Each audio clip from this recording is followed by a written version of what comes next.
Last time we saw the flow net construction for confined conditions. That is, in this case, the boundary equipotential lines and the boundary flow lines are clearly defined. So if these are the boundary equipotential lines and flow lines are defined, so we can easily construct the flow net in between them. And so here, as we saw, that surface AB, if the water level here is somewhere here and downstream it is here, so on this surface the total head is constant. So this surface AB is an equipotential line. And similarly surface BC, here also the total head is constant, so this surface is also an equipotential line.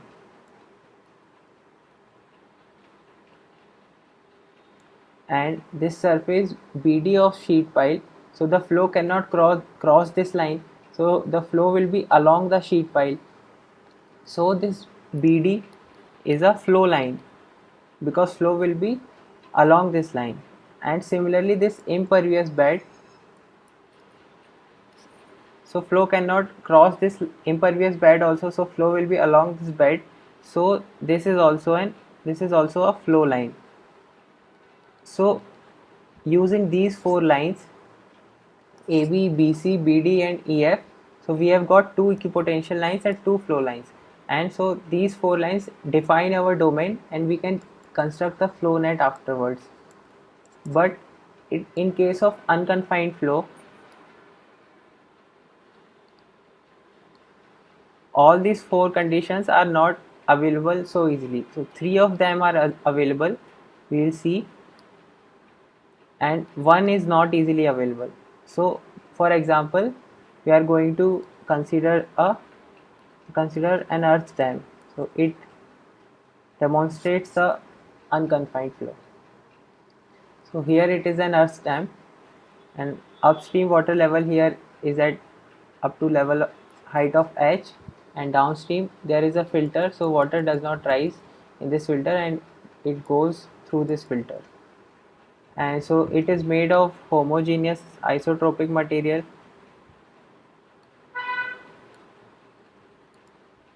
So using these assumptions, now again we are looking for the four conditions if we want to construct the flow net using graphical method. So two equipotential lines and two flow lines. So let's consider, let's first define the datum of this flow problem. So this bed of this filter is considered as datum. So this surface here is the datum. Now take this surface AC.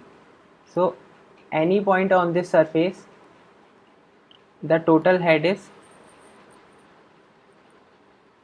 constant, because total head is the sum of pressure head and the datum head. So if I take this point, so datum head is this part and the pressure head is from top to up to this point. So total head is equal to H. So on all the points on this surface, the total head is remaining as H. So this surface AC is an equipotential line. Now come on the downstream side. Here this bed of the filter, the total head here is 0 because water level is not rising, but the total head is again constant. So this filter bed is again an equipotential line. Now it is assumed that the bed surface of this earth dam is impervious, so obviously the flow cannot cross this surface, so flow will always be along the surface. So the bed of earth dam is a flow line. Now we have got three conditions, two equipotential lines and one flow line. So we are missing the top flow line here. So we want the top flow line.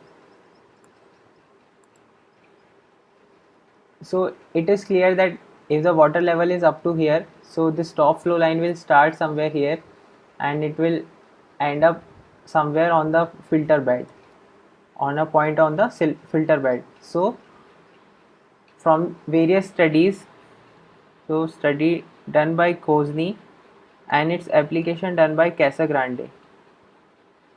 So he proposed that this top flow line is of the shape of a parabola.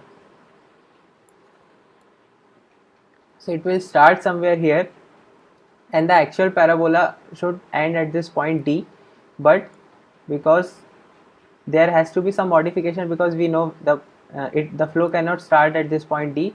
The flow will start at the point of contact between water and this top surface, so that is C. So there is a reverse curve in this parabola between this small part. Apart from that, it is a simple parabola. So it is for the condition when there is a filter bed on the downstream side of the earth stem. If the filter bed is not there, then the condition will change. So we are taking the case when the filter bed is there on the downstream side. So now we know that this top flow line is of the shape of a parabola. So now we have to find out the equation of this parabola, or how can we locate the points on this parabola, that we have to find out. So the definition of parabola says that it is a locus of a point whose distance from a fixed point and a fixed line is equal.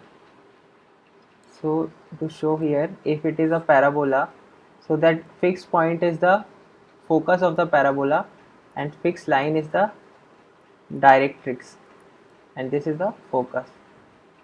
And so this distance between any point on the parabola, so this distance between the line and the point and the focus, this distance is equal. So this is how the parabola is defined. So we can use this property to locate various points on the parabola. So first of all, we have to make the directrix. So we know there is this one more assumption, that this CD distance is equal to 0.3 times BC. So if there is a perpendicular drop from this surface A on the water surface B, from the point A to this water surface B, so this distance is BC, and this end point of the parabola on the water surface is 0.3 times BC. So from this 0.3 BC we got the location of D. Now we can use the property of parabola to locate our directrix. So putting this distance FD, take FD as radius and D as center. So taking D as center and FD as radius, cut this top surface of the top water surface at some point E. So if we take this arc, and so from here it will come like this, so where it cuts the top water surface, and from there a line is made, that is EH. So EH here is the directrix. So now we have got the directrix, and so directrix also, and this point, the starting of the filter, is the focus. F is the focus. So we have got the focus and directrix, and the midpoint will be this point on the parabola. So other points also we can find out on this parabola, such as, like say, some distance, at some distance x and y, x horizontal distance and y vertical distance, there is some point. So from the definition of parabola we can find out the coordinates, such as x square plus y square is equal to x plus s. So this is x square plus y square is the distance from focus, and that is the distance of a point to point, and this is the distance of point from line. So here let's see once again. So x plus s is the distance from the line, and under root of x square plus y square will give us this distance. So this is from the property of parabola we got this. And now if x is equal to 0, x is equal to 0 is the location of the focus. So at x is equal to 0, y is equal to s. This is one condition. And one more point we can locate similarly to find out the s. So we know this distance of d from the focus, that is small d here. So similarly, using this equation, under root of x is replaced by d now, and d square plus, and y will be equal to h. So when x is equal to d, y is equal to h. Let's see on the diagram. So when x is equal to d, this distance, when from here it is equal to d, the y coordinate becomes equal to the water surface height, water surface elevation. So that is y is equal to h. So from this equation, d square plus under root of d square plus h square is equal to d plus s.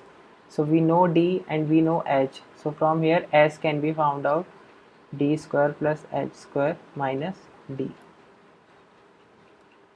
So similarly other points can be located now, and there is this reverse curve is plotted such that the angle between this top surface, this upstream surface of the dam, and this flow line is 90 degrees. So this is how all this parabola can be plotted. And now we want to calculate the seepage through this dam, seepage calculation.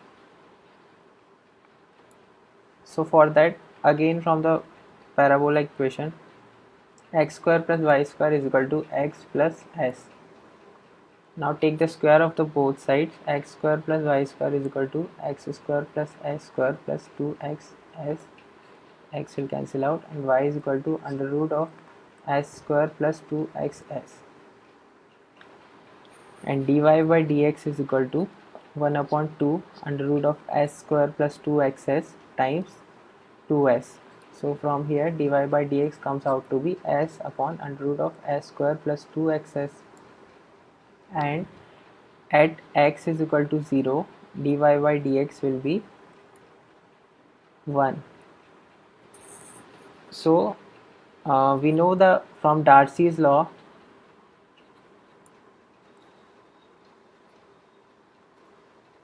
we know that q is equal to k I a.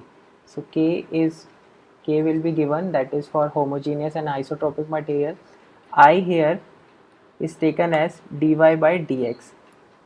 So that is again an assumption that the hydraulic gradient is taken as the slope of top surface. So how this assumption is valid? We know that this hydraulic gradient is equal to del h by del x, that is the head drop against the length of flow. So length should be considered in this direction if we want to find out the proper distance. So length should be this inclined length, but we are assuming that this length we are taking as the horizontal length. So it is valid for small values of slope. So if small slope is there, then this assumption is okay, we can take that.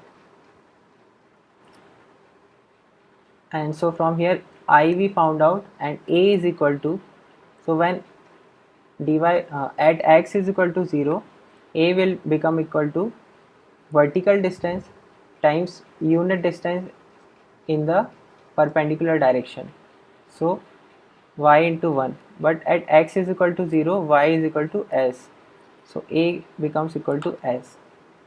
So the discharge from the Earth's dam can be given as k into dy by dx. So at x is equal to 0, dy by dx is equal to 1 times s, so q is equal to ks.